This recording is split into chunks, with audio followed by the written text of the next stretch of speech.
Good morning student. Good morning student. कल तक हमने डिस्कस किया था जो है ग्रेविटेशनल फील्ड के बारे में डिस्कस किया था। आज हम लोग स्केप वेलोसिटी के बारे में पढ़ेंगे। स्केप वेलोसिटी क्या होती है? If particle is projected at earth surface to just unable to gravitational field is known as escape velocity. If particle is projected to the earth surface to tends to infinity, मतलब leave the earth surface is known as a escape velocity. ठीक है। when particle is projected upward, मतलब वह minimum velocity, the minimum velocity the particle is projected upward leave the earth surface या enable just the earth surface is known as the velocity is produced is known as escape velocity. तो लिख लीजिए the minimum velocity escape velocity escape velocity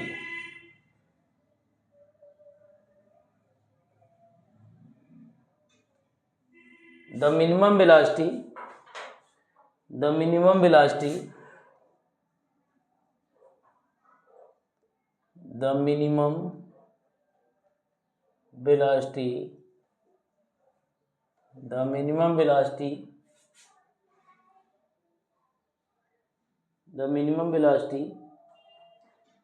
which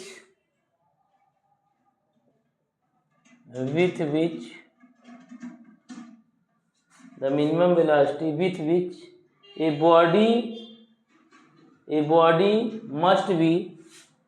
a body must be projected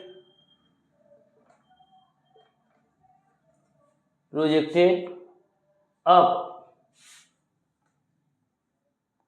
so as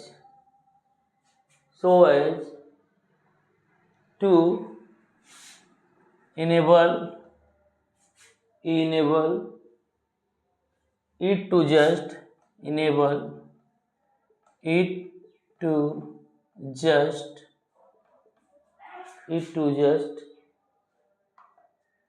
overcome the gravitational pull.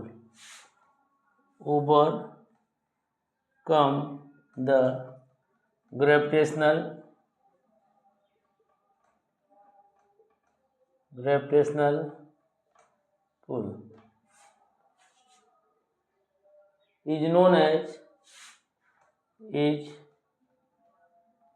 as escape velocity.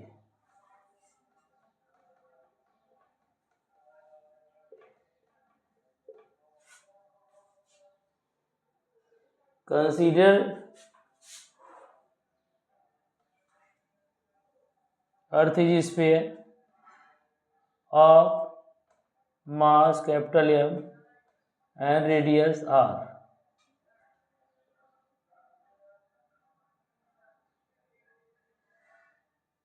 Object कहाँ पे है? Eight ए point P है जिसका मास क्या है यहाँ पर, और यहाँ से इसकी डिस्टेंस क्या है? x है। अर्थ सरफेस पर है, हाँ, height h of the earth surface है x डिस्टेंस पे, और पार्टिकल को प्रोजेक्ट कर रहे हैं तो क्या कर रहा है? ये अर्थ सरफेस को छोड़कर कहाँ पर पहुँच जा रहा है? इन्फिनिटी पे पहुँच जा रहा है। तो पार्टिकल को प्रोजेक्ट करने के लिए वर्क डन करना पड़ेगा। हाँ, मान लीजिए पार्टिकल पहले P पर था, फिर किसी टाइम Q पर पहुँच गया, तो ये स्मॉल डिस्टेंस कितना कवर करेगा? dx कवर करेगा कि नहीं? हाँ, उसके बाद ये अर्थ सरफेस को क्या कर देगा? छोड़ देगा। तो उसी को हम क्या बोलते हैं? Escape velocity. The minimum velocity particle is projected upward enable it to just overcome the gravitational pull, मतलब ग्रेविटेशनल फील्ड के वो बाहर चला जाता है। जहां पर ग्रेविटेशनल फोर्स ऑफ अट्रैक्शन लगता है उस फील्ड को वो क्या कर देता है? छोड़ देता है। उसी वेलोसिटी को हम क्या बोलते हैं? एस्केप वेलोसिटी बोलते हैं। The minimum velocity the particle is projected upward to enable the gravitational pull. तो तो हमने क्या consider Earth is sphere of mass m and radius r e, माना? हाँ, consider Earth is sphere of mass capital M and radius r। उसका radius क्या है? r है। Suppose the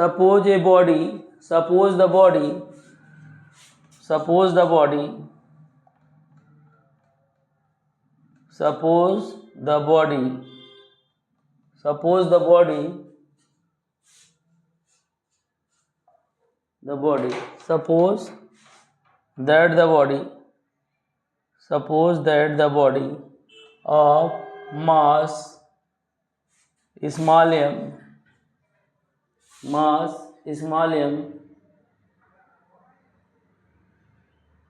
is at point P, किस पॉइंट पर है? At point P।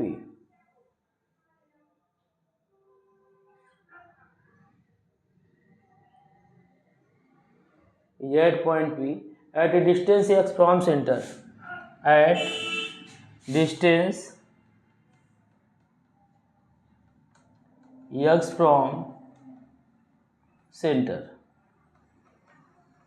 Distance कितना है? x from center।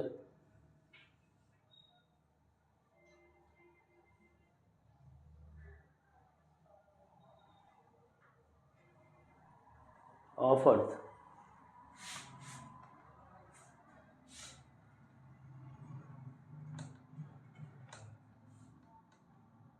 हमने कहाँ से कहाँ तक ऑब्जेक्ट को ले गए? P से Q तक, बोलो कहाँ तक ले गए?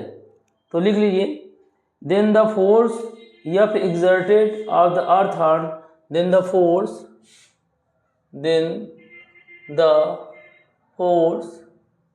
F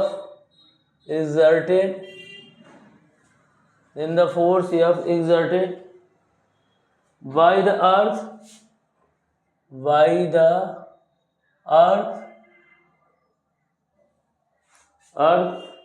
on the body is given by force कितना होगा? F equal to G capital M small m upon x square, इतना फोर्स होगा। मान लीजिए पार्टिकल कहाँ गया? Therefore work done against the gravitational, therefore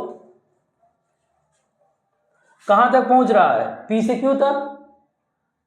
कितना? Small distance. कितना डिस्टेंस है? Infinitely small distance. कहाँ तक? dx ना। Therefore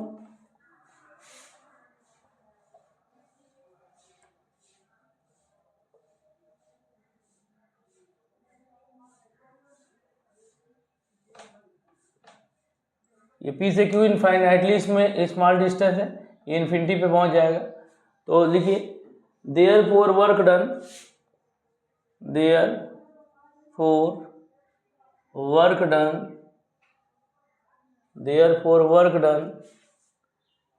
in moving the body,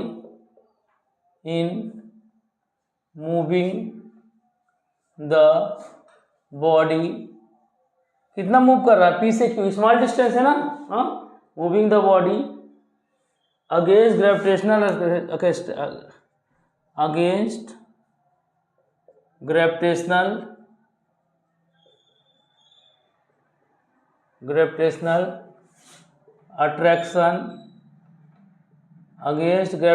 attraction through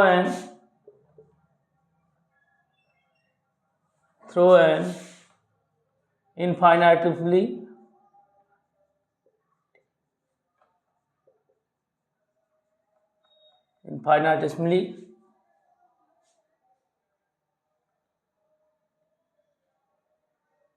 small distance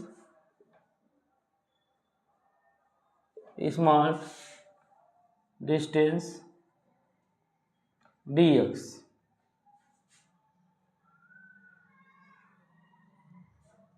is given by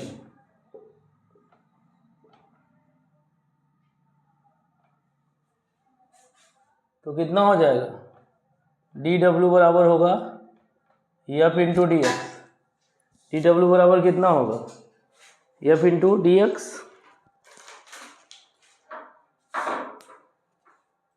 तो डी डब्ल्यू बराबर कितना होगा डी डब्ल्यू बराबर हो जाएगा G capital M small M into X square और डी एक्स इतना हो जाएगा। तो टोटल वर्क डन ऑब्जेक्ट को कहाँ से ले आ रहा है, कहाँ से, आर से लेकर कहाँ तक जा रहा है, इन्फिनिटी तक जा रहा है, कहाँ तक जा रहा है, just sufficient to Earth surface ना, बोलो मतलब कहाँ तक, इन्फिनिटी का मतलब यहाँ पर ग्रेविटेशनल पोटेंशियल क्या हो जाता है, जीरो हो जाता है, ग्रेविटेशनल पोटेंशियल एनर्जी क्या हो जाती है, जीरो हो जाती है। तो लिख लीजिए टोटल वर्क डन,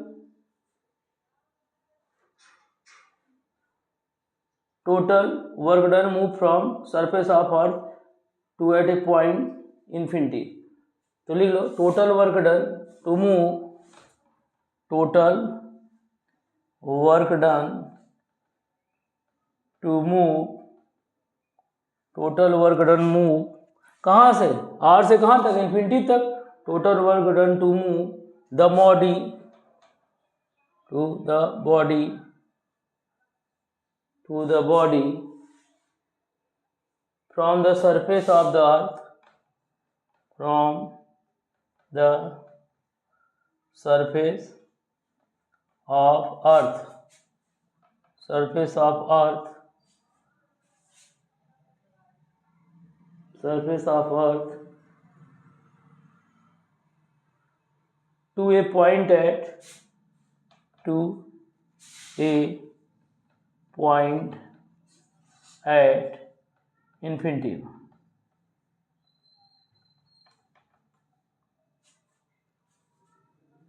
ठीक है, तो क्या हो जाएगा, इसको इंटीग्रेट कर देंगे, कितना हो जाएगा आर टू इन्फिनिटी। तो वर्क डन क्या होगा, वर्क डन हो जाएगा W equal to R to infinity G capital M small m upon X square D X, इतना हो जाएगा ना, आर टू इन्फिनिटी। इसको इंटीग्रेट कर लें, जब इसको हम इंटीग्रेट करेंगे, जब हम इसको इंटीग्रेट करेंगे तो क्या रिजल्ट ऑब्टेन होगा, जब इसको इंटीग्रेट करेंगे तो कितना हो जाएगा, ये G capital M small M constant हो गया, इंटीग्रेशन इसका करेंगे तो कितना आएगा, एक्स की पावर -1 अपान कितना हो जाएगा -1, रिजल्ट क्या है आर टू इन्फिनिटी। तो कितना आ जाएगा G capital M small M into कितना हो जाएगा -1/x R to infinity, upper limit G capital M small M, ये माइनस बाहर कर लो, 1/∞ -1/r, ठीक है। तो कितना आ जाएगा 1/∞ जीरो हो गया ना, तो G capital M small M by R, ये आपका वर्क डन हो गया।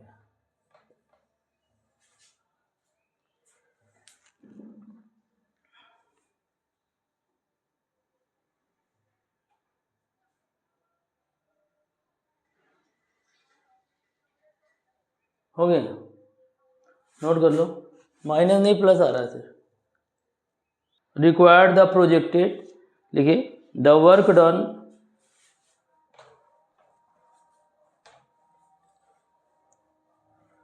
जो वर्क डन होगा वो किसके बराबर होगा, लिखिए the work done required to projected, the work done required to projected, the work done required to projected the body, projected the body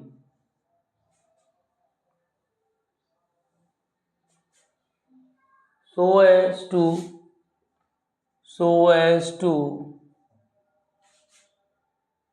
so as to escape the gravitational pull, so as to escape the gravitational pull,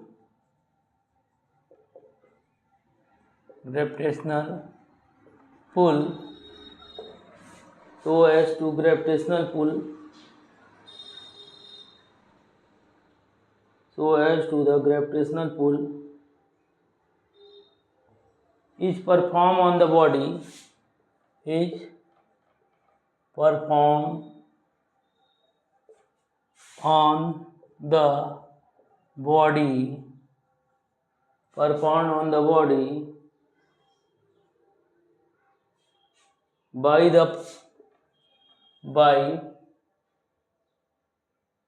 providing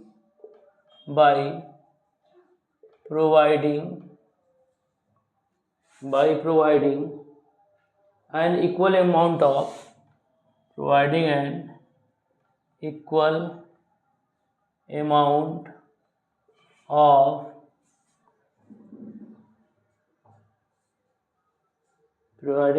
amount of kinetic energy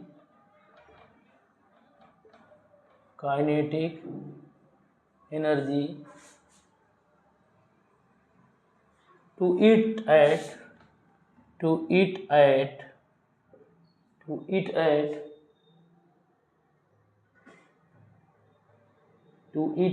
surface of Earth, to it at the surface of Earth. The kinetic energy will be just enough. The kinetic energy will be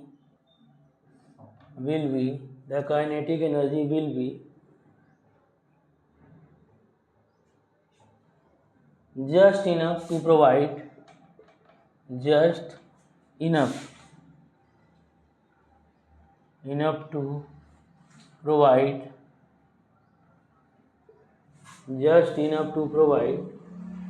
it the necessary escape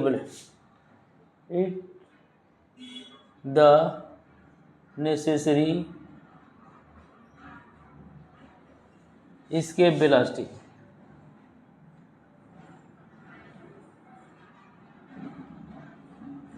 necessary escape velocity, ठीक है.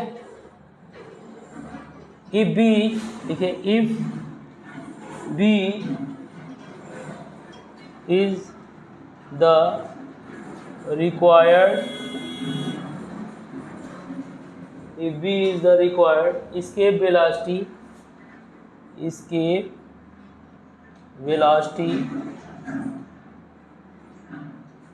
if b is the escape velocity, then the kinetic energy should be given by, then the kinetic energy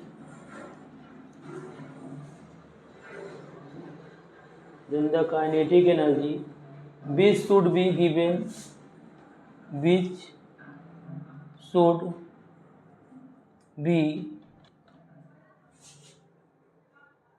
given to the body on the surface, to the given body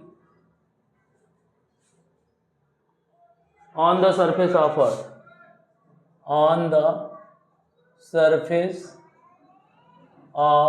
Earth, कितना हो जाएगा, half M B E square. Kinetic energy half M B square होता है, यहाँ पर velocity को B मान लिया.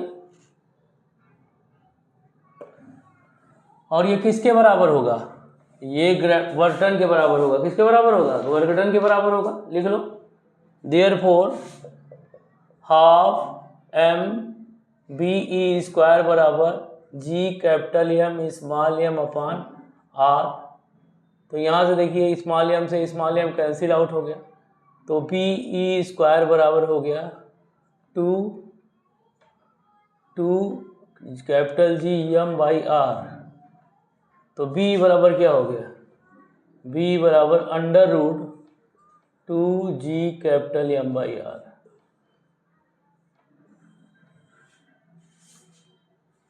नोट कर लीजिए इसको, ठीक है। अब यहाँ देखिए, ये देखिए, वी नो दैट g बराबर G M upon R square. तो इसका मतलब जी आर बराबर कितना होगा, जी आर बराबर हो जाएगा G M by R. G M by R को क्या लिखेंगे, डी आर। तो बी बराबर कितना आ जाएगा, बी बराबर 2 जी आर आ जाएगा, ठीक है।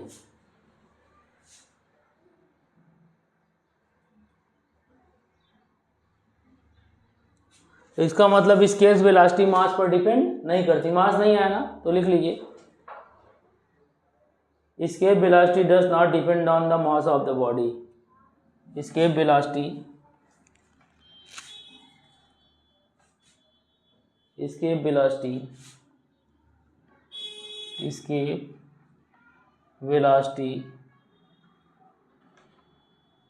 does not depend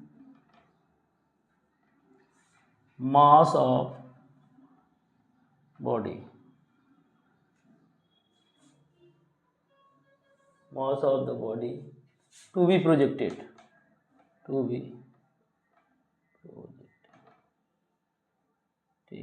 ठीक है बेटा। आज इतना ही रहने दो, आप कर दो, ठीक है बेटा। आज हमने सिर्फ स्केलर वेलोसिटी के बारे में डिस्कस किया। नेक्स्ट क्लास में हम लोग थोड़ा सा इसके केस के बारे में डिस्कस करेंगे।